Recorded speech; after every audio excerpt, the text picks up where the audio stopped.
This is The Scoop for Tuesday. I'm Josh Holton with the WMNF News headlines. Tampa Transit leaders took a step in restoring the Cross Bay Ferry yesterday morning. WMNF's Chris Young reports the Hillsborough Area Regional Transit Board of Directors voted 8-3 to transfer almost $5 million in federal funds to the Pinellas Suncoast Transit Authority. The PSTA would use those funds to buy a vessel to go across the bay. Gil Schisler is a Hart board member who voted for the measure. Schisler and others feared that the funds would go to another area of the country if the grant expired. And if these monies will go somewhere, we might as well have them go in our region where they benefit all of us. However, board member John King voted against the measure. You're only talking about revenue of $1.5 million a year and no improvement on the traffic flow on the Gandy, the Courtney Campbell, or the Howland Franklin Bridge. Hillsborough ended its contract with the Cross Bay Ferry's operator earlier this year after the operator planned on swapping the boat for a slower one. The transfer still needs to be approved by the Federal Transit Administration. Chris Young, WMNF News. Governor Ron DeSantis held a press conference in Sarasota yesterday morning to sign 2 new Senate bills that eliminate squatter rights on commercial properties and in public lodging.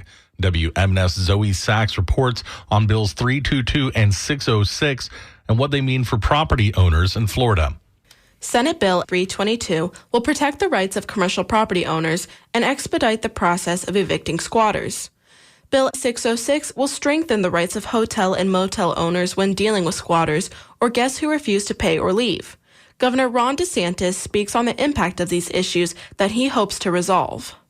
I do think people look at this, and if you're going to be investing in property, you want to know that you're going to actually be able to control that property. And for Pete's sake, you shouldn't have people just show up and start squatting on that property and then all of a sudden be able to weaponize the law against you when you didn't do anything wrong.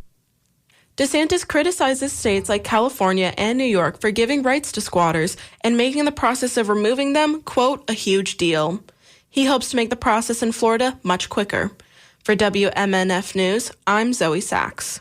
ICE agents are arresting people in raids around the country. WMNF's Madison Overmeyer reports a local group wants to help reduce possible interactions through a free brake light clinic.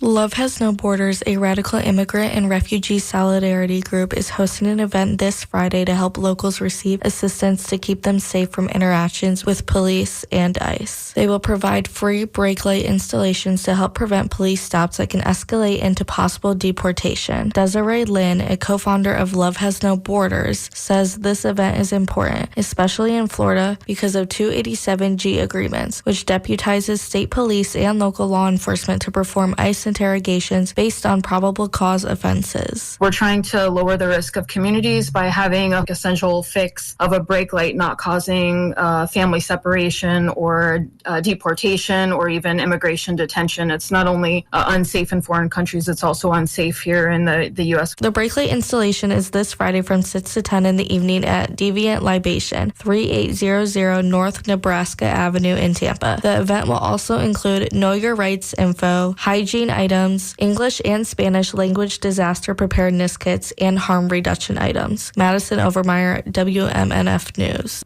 A former Homeland Security official during President Donald Trump's first administration is calling on independent government watchdogs to investigate after Trump ordered Homeland Security to look into his government service. Miles Taylor wrote an anonymous 2018 New York Times op-ed sharply critical of Trump.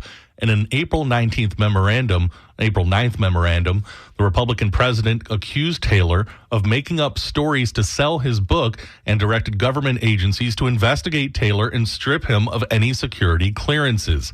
Taylor tells the Associated Press he debated what to do after the Trump memorandum and decided to fight back. Taylor emailed a letter to inspectors general at the Departments of Justice and Homeland Security today. Taylor said, quote, "I did not commit any crime, and what's extraordinary about this is I can't think of any case where someone knows they're being investigated but has absolutely no idea what crime they allegedly committed, and it's because I didn't," unquote.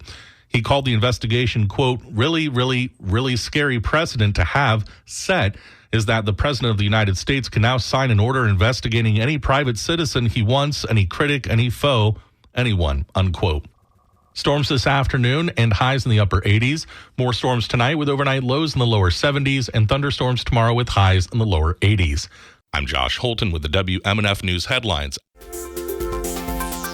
This is The Scoop, recorded at WMNF Tampa.